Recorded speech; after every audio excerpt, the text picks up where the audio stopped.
I've reached that dangerous moment where I finished a project and I'm convinced I should cast on everything. I currently have 8 spring knitting ideas and they all sound like the perfect next project, which obviously means I have no idea what I should cast on next. So today I thought it'd be fun to sit down with you and go through all my potential spring knitting plans, but instead of pretending I have a well thought out plan, this is more of a help me choose situation. So get comfy and let's decide what I should cast on this season. Hi and welcome. My name's Luisa, but everybody calls me Lu. And for today's video, I've pulled a mix of tees, sweaters, and one slightly questionable project that I'm not entirely sure fits my style, but I'm still very intrigued by. There's a bit of everything in here, from colorwork statements to texture to classic wardrobe staples, as well as all the yarn I plan on using for each project. My hope is that by the end of this video I'll have narrowed it down to a few realistic next cast-ons, and I'm also very curious which of these you would pick if you were me, because I cannot make up my mind. So let's go through all the patterns currently competing for my next cast-on. And when I think about spring, I mean the weather is warming up, so I'd really like to add 1 or 2 tees to my wardrobe, and the first contender is the Emmanuel Tee by Johanna. This one feels like it could be a nice palette cleanser knit after all the heavier sweaters I worked on during winter.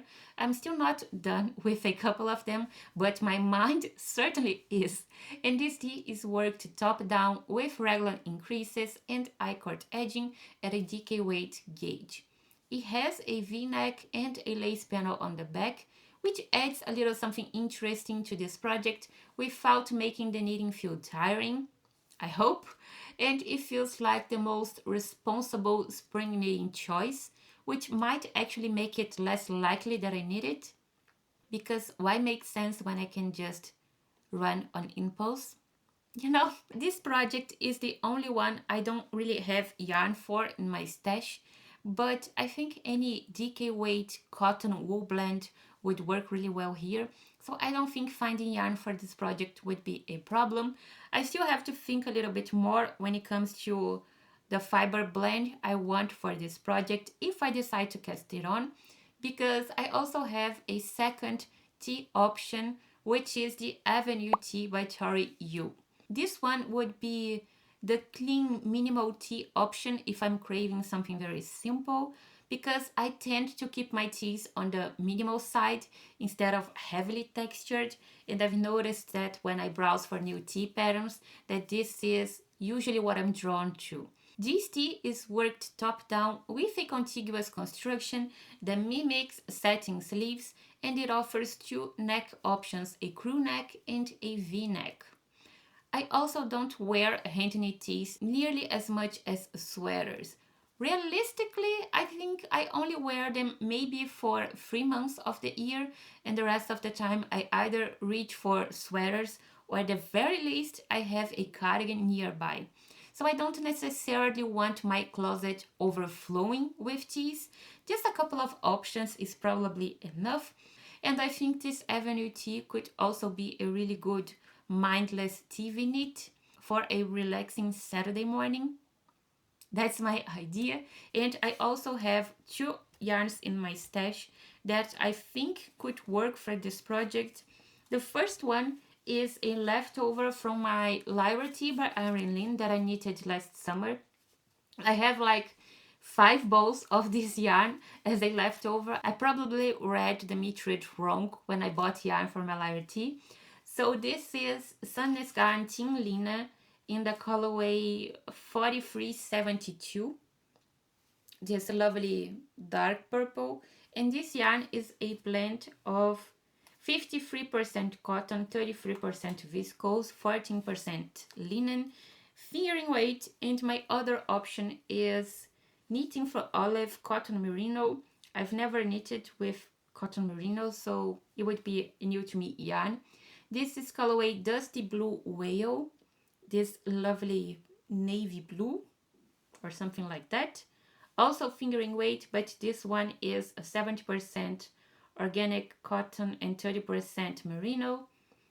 I don't know, I feel like both could work for the Avenue Tee, but considering I already have the Lyra Tee worked with this yarn, maybe it would be too similar to knit the Avenue Tee using the exact same yarn and colorway, so maybe it would be a better wardrobe choice to go with this dusty blue whale. Yeah, dusty blue whale.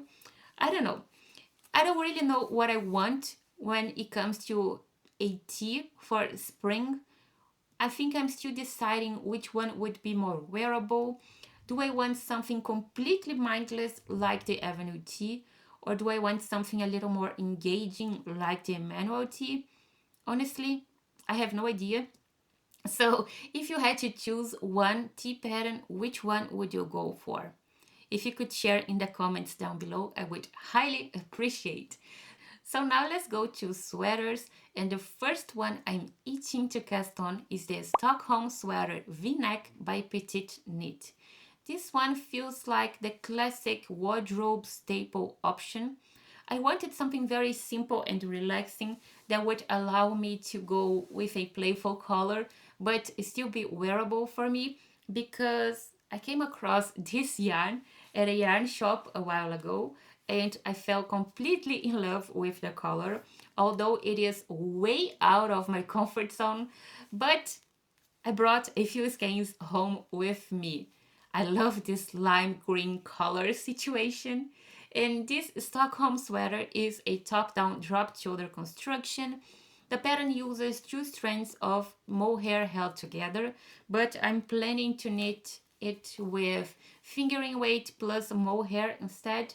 I know this might be a little predictable, yes, but I also know myself, and I probably wouldn't wear a bright color like this if the sweater also had texture or stripes or anything too busy. This project has a V-neck, which I absolutely love, and I think they work really well for spring layering. I've actually never knit a V-neck with a ripped edge before.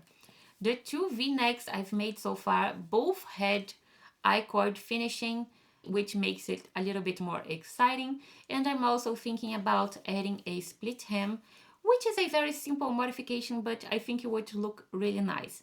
This might honestly be one of the most wearable options out of all of them, which makes me even more excited to use this lime green color, and I really want to cast this on. The yarn I plan on using for this project is Filcolana Aveta in the colorway 379 Sprout. This is so out of my comfort zone, but I'm so excited to see the fabric this color creates. And I plan on pairing this Aveta yarn, the hair here, sorry, with Filcolana Tilia in the colorway 326. I think the colorway number is metal, but the colorway name, I mean, is metal, but I could be wrong. This is my possible color combo, and I'm so excited to cast this on. We'll see. My next sweater option is the Porcelain sweater by Knit. At first glance, this looks like quite a heavy sweater, but I got inspired by a project page I saw on Ravelry, and that's what really made me consider casting this on. This sweater is a top-down drop shoulder construction with bands of colorwork. It's a very popular pattern, but if I'm being honest, I never really felt the urge to knit it myself. But lately I've been trying to get more comfortable with colorwork knitting, so I wanted to include at least one colorwork project in my spring plans. And when I saw a knitter on Ravelry who modified the neckline into a V-neck, I completely fell in love with that version. With this project, I think I would challenge myself a bit when it comes to my colorwork technique, which is something I'm trying to improve this year, so I am a little nervous.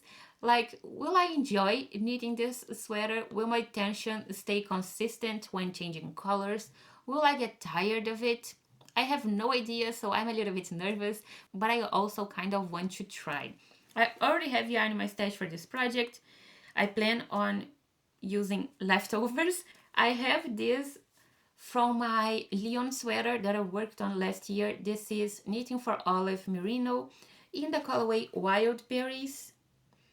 And I actually have the perfect mohair match for this, but this is leftover from my late summer wrap by Penny Larson. This is Knitting for Olive soft silk mohair in the colorway Plum Rose. So this would be my combo for one of the colors. My idea is to use this pink yarn for the Colorwork section and go with a darker color for the main yarn for the base. I have a few balls of this. This is Fiocolana Arveta in the colorway 245. I think the colorway name is Dark Bordeaux or just Bordeaux, something like that. And I have this Fiocolana Tilia in the colorway 382, a lovely dark red. This would be my plan for the main yarn. So I think these two would create a really nice porcelain sweater. I don't know, but I think they would look really nice in a porcelain sweater. And now to go with something a little bit lighter for spring, I wanted to cast on a cardigan. So I have my eyes on the Frost line by Andrea Mowry. This pattern was released very recently, I think in late January or early February. And I had actually been looking for cardigan ideas for spring.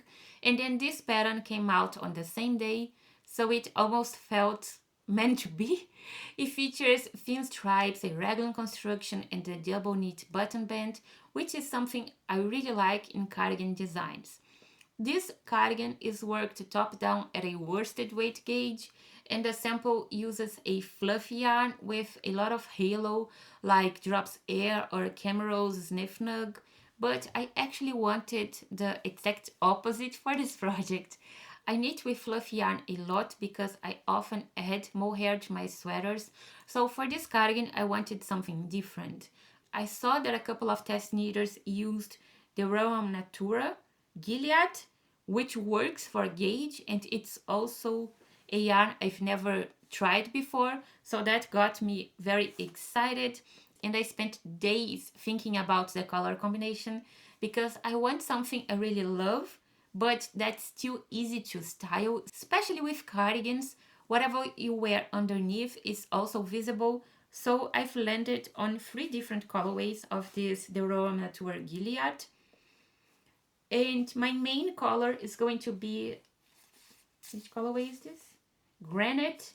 This, medium to dark gray.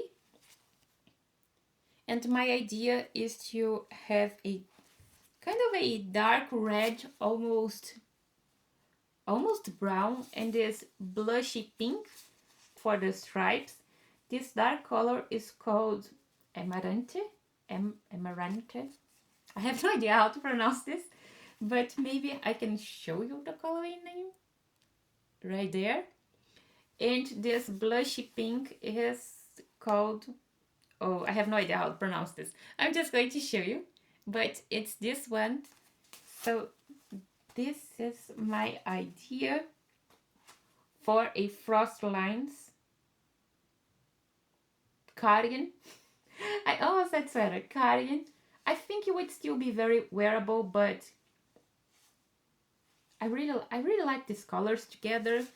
I think it's going to be really nice, really wearable, and still very easy to pair with any color t-shirt underneath. So now let's go to another sweater pattern, and I plan on casting on the Soft Current sweater by Wool and Pine. I was actually not expecting to add this to my spring plans, but I couldn't stop thinking about it after I recorded my spring roundup video. And this project has a seamless top-down construction knit at a DK weight gauge with clean shoulder lines. It mixes cables and lace down the front and back, which I really love, and honestly, it just screams my mom to me. It's exactly the kind of sweater she likes to wear, so I'm thinking about knitting this one for her. It also has a V-neck and short row shaping, which I know she would appreciate. Usually I'm not the biggest fan of patterns that have a textured center panel surrounded by large sections of stockinette because sometimes the proportions feel a bit off in larger sizes, but with this one the back panel is scaled to maintain visual balance across all sizes, which I really appreciate, and I think I might have the yarn for it already in stash. I have this leftover. I think almost everything here is leftover from other projects, but this is a Host Garn Super Soft Cone. This is colorway Sage Blue. This is actually from my mom's, this stash. She bought this yarn, but my mom doesn't knit, she only crochets, and she couldn't make it work for the project she had in mind. So she gifted me this cone, and I've already knitted a sweater for myself, the Pierre sweater by Johanna last year. So I think this would be kind of a nice way to give this yarn back to her in a sweater instead of a cone. So yeah, maybe this is an idea. This is fingering weight, so I would have to pair it with something else. And I maybe this could work. This is Filcolana Alva, 100% lace weight alpaca in the colorway 368. This, I think the colorway name is Eucalyptus.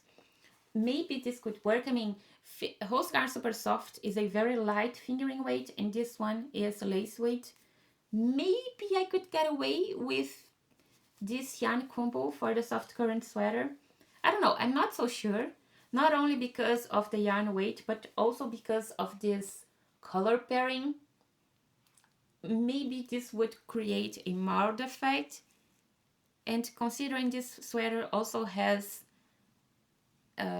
cables and lace, the V-neck, I think a mild effect would distract from all the texture. So yeah, I'm not completely sure this yarn combo is going to work, but I want to knit a swatch and see what happens. But this is my idea for the soft current sweater. And now let's go with my slightly questionable option, and I want to cast on the side Bow Slipover by Sarah Antipenkov. I once again got inspired by my own spring roundup video, and now I suddenly want to cast on a vest. This is definitely outside my usual style, actually not even slightly outside, very outside my usual style. I've never owned a vest, I've never worn a vest, and now I want to knit one. But this one is a simple top-down construction worked at a worsted weight gauge with double knit ties on the side. I might actually already have yarn in my stash that could work for this. I have this Sunless Garn Double Sunday in the colorway 3511. I hope you can see. This very light pink. This yarn actually comes from my very first Salty Days sweater attempt, which I had to frog because my gauge was completely off and the sweater ended up tiny, so I reclaimed the yarn. It is technically DK weight yarn, yes, but I might be able to make it work for this project. I don't know, I have to knit a swatch and check, but I also don't have enough of this yarn for most sweater projects, and I'm pretty sure this colorway is no longer available, so getting more would be, well, impossible. And I also suspect that a full sweater in this light pink would probably wash me out, which made me think that a slipover might actually be the perfect project for this yarn. Since I always wear something underneath anyway, I could just color coordinate and make it work somehow. It's an idea. It could also be a really nice layering piece for this transitional season, and it might be a quick satisfying knit, which would be a nice break from all the sweaters I'm always knitting. So this is definitely an idea. And now let's go to my last sweater option, and it's time for the Birch Pullover by Andrea Mowry. Technically, this would be my second Birch Pullover, but the first one was from early in my knitting journey. It was actually the first time I followed a written pattern instead of a YouTube tutorial, and at the time I knew almost nothing about gauge, so of course my sweater ended up way too small and it has basically never seen daylight. The pattern itself is a top-down raglan worked in half fisherman's rib at a fingering weight gauge. My original idea was to recreate a sweater I had seen in a store a few years ago. So I added 4 stripe colors and skipped the ribbing, so the half fisherman's rib went all the way to the edges. And since I never got to wear that version, I've always wanted to try recreating that sweater again, but I had a very specific idea for the colors and it was surprisingly hard to find the right ones. I actually tried again last year, but I didn't love the yarn I chose, so I frogged it and used the yarn for my stripe hype sweater, which I now absolutely love. But I just finished a dark pink sweater that would be absolutely perfect for one of the birch stripes. I checked my stash and I think I already have 3 of the 4 colors I need. The yarn I used for my dark pink sweater is this Lana Grossa Uni Meilenweit in the colorway 1380. I think this would be the perfect dark pink. And I also have this Filcolana Aveta that I already showed you, could be the dark red. And I also have this leftover from another project. This is BC Garn Bio Shetland in the colorway 53 Terracotta. So maybe these 3 could work. I would have to buy more of this rust color and obviously all the light pink yarn I need for this project, but maybe it could work. I think this sweater would look so beautiful, and since it's a raglan, which I love knitting, I'm really tempted to cast this on. But I clearly have more plans than I can realistically knit in one season, so those are the patterns currently fighting for my spring knitting attention. I think I'm going to stop here. More than that is too much even for me. Realistically, I'm not going to knit all of this, even though right now my brain thinks that sounds completely achievable, and I would genuinely love to hear what you think of these patterns. If I had to pick a handful of these patterns for me to cast on this spring, which ones would you choose? I can't wait to hear your opinions, and if you're also planning your spring knitting right now, feel free to share what's on your list, because I'm always curious what everyone else is excited about casting on this time of year. Thank you so much for spending some time with me today. If you enjoyed this video, don't forget to subscribe, ring the bell, and give this video a like. It really supports my channel and it makes me so happy to see you here. I'll see you in the next one with fresh new cast-ons, hopefully, and until then, happy knitting. Bye!